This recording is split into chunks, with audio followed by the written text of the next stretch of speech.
Стерильный утренний свет разливался по больничным коридорам, словно неуверенное обещание.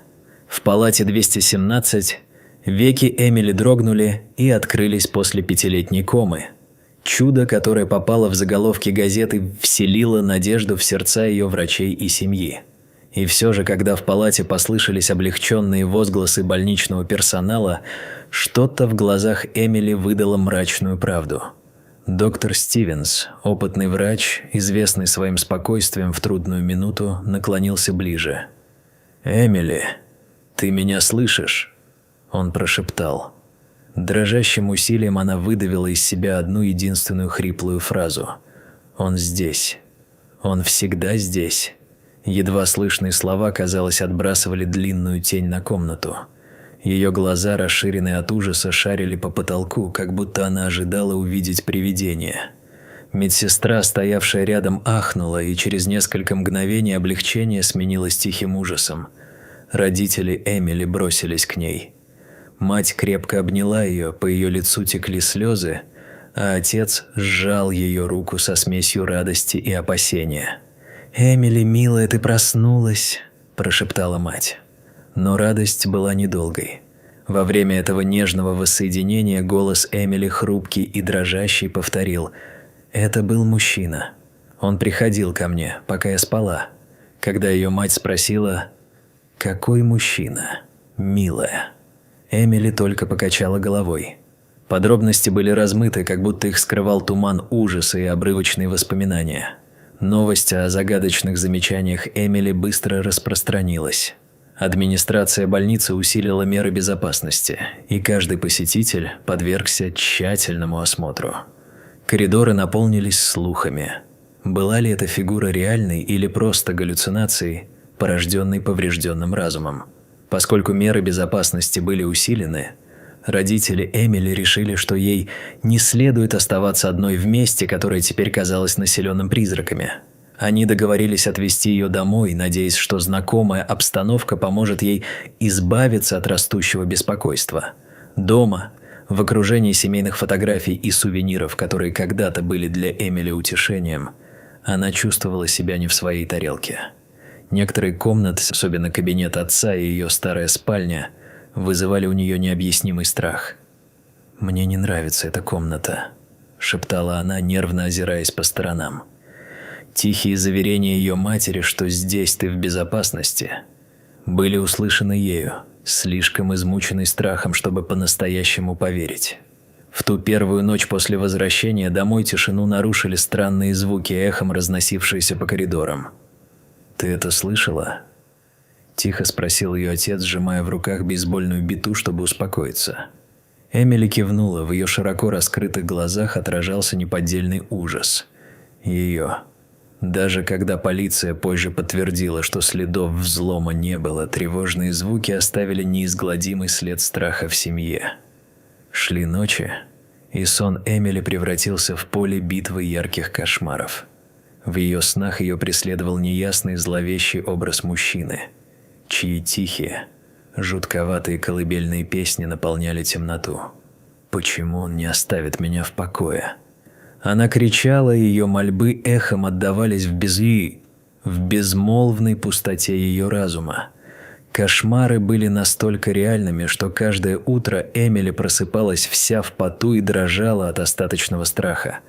Отчаянно нуждаясь в ответах, ее родители обратились за помощью к доктору Мартинесу, детскому психологу, специализирующемуся на травмах и восстановлении памяти. На их сеансах Эмили начала делиться фрагментарными воспоминаниями об этом человеке, о вспышке характерного кольца, бормотании колыбельной и о присутствии, которое, казалось, преследовало ее даже во сне. Доктор Мартинес отметил каждую деталь, особенно необычное кольцо, которое могло бы послужить реальным ключом к разгадке тайны. Одновременно детектив Харрис из местной полиции начал самостоятельное расследование. Соседи смутно помнили, что видели таинственного мужчину возле больницы во время комы Эмили, после травмы, но воспоминания были неуловимы, как дым. Каждая мелочь, упоминание медсестрой необычного посетителя, мимолетные замечания охранника были тщательно запротоколированы. Детектив Харрис был полон решимости проследить каждую ниточку, убежденный, что истина скрыта на стыке прошлого и настоящего. Расследование вскоре выявило тревожные намеки на то, что призрак, преследующий Эмили, был связан с более глубокой семейной тайной. Изучая старые записи и повторно опрашивая персонал больницы, детектив Харрис обнаружил связь со старой трагедией, несчастным случаем со смертельным исходом, который унес жизнь сестры-близнеца Эмили, когда они были младенцами. Тайна, долго хранимая ее родителями в попытке оградить Эмили от горя, теперь пробивалась наружу. На одном из сеансов Эмили, полная слез, наконец призналась: «Я слышала, как он говорил о моем близнеце. Она погибла в результате несчастного случая, и это было тайной».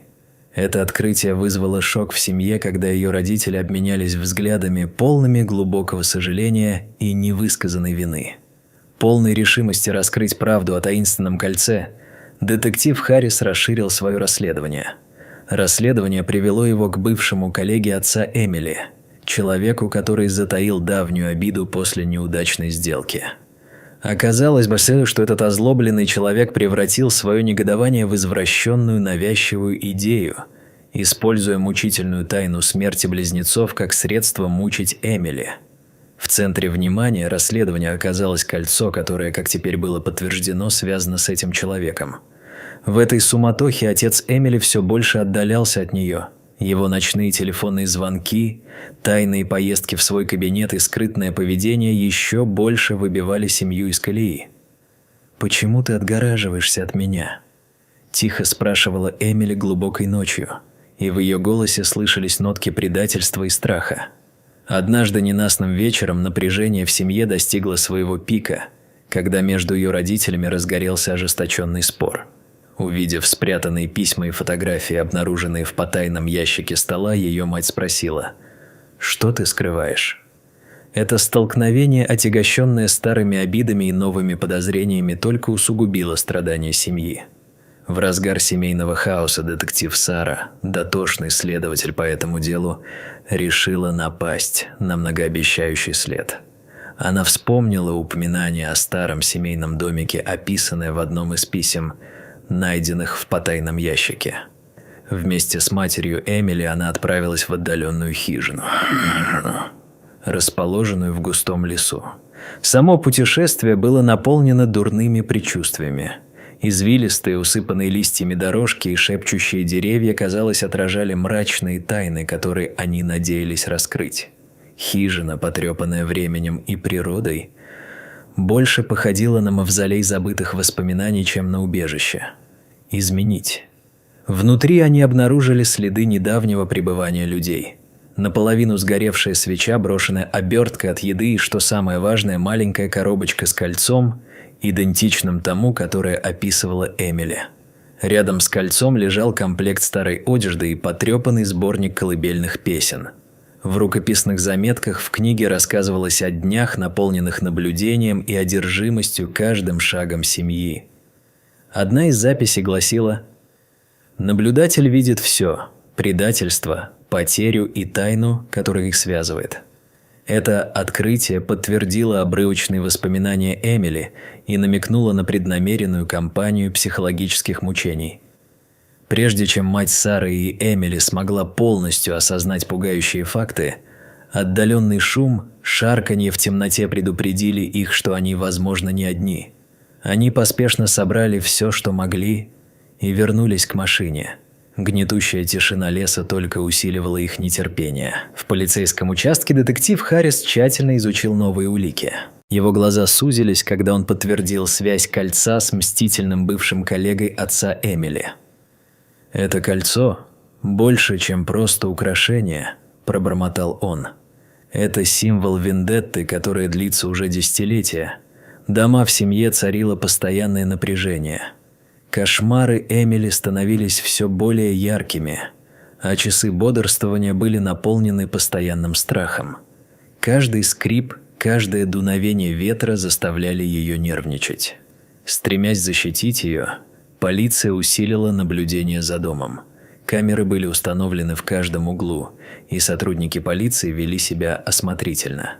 Тем не менее, сами меры, направленные на обеспечение безопасности, служили лишь напоминанием Эмили и ее семье о вездесущей опасности, скрывающейся за пределами их поля зрения.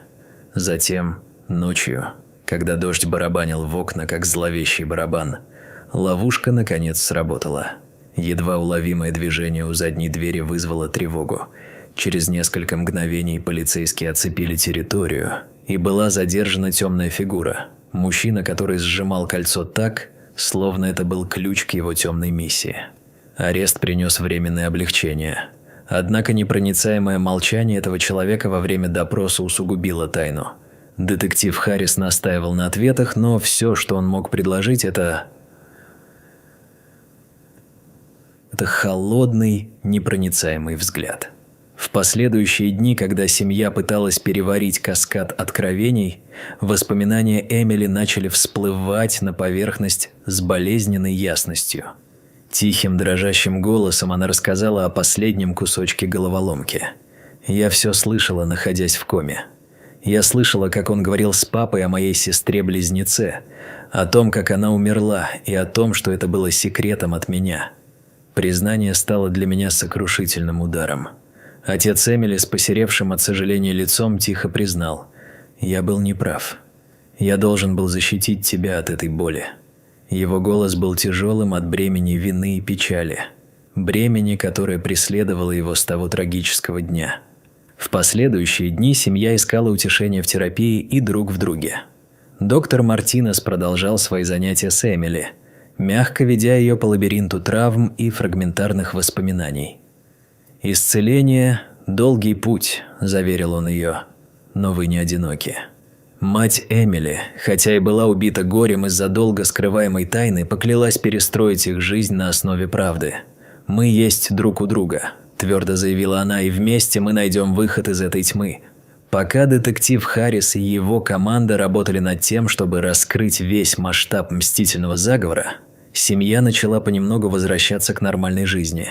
Каждый день в обстановке повышенной безопасности и сохраняющихся воспоминаний они узнавали, что даже в самых глубоких мраках свет истины и любви может привести их к исцелению.